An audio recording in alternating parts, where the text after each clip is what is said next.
একটা গ্রামে এক চাষি ছিল, তার নাম গোপাল। গোপাল ছিল খুবই মজা করার লোক, কিন্তু তার কাজকর্ম দেখলে সবার মাথা খারাপ হয়ে যেত। একদিন সে ভাবল, এবার আমি নতুন কিছু করব, গরুদেরও শিক্ষা দেব। তারপর কি হলো জানো?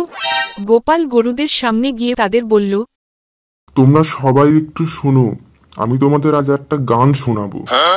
গরুরা তো অবাক। এদিকে গোপাল গান শুরু করার আগে গলাটা একটু পরিষ্কার করে বলল, গানটা এমন হবে যে তোমরা বুঝতেই পারবে।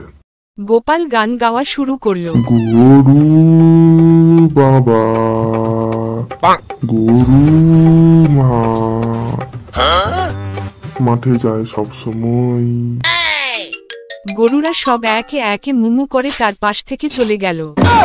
গোপাল অবাক হয়ে বলল, আরে, গানটা তো সুন্দরই ছিল।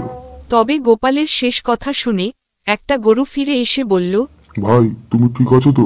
আমরা গরু, গান বুঝি না। গোপাল বলল, হা হা হা হা, আমারই ভুল। তোমরা তো গরু, তোমরা শুধু ঘাস খেতেই জানো, গান শুনতে জানো না।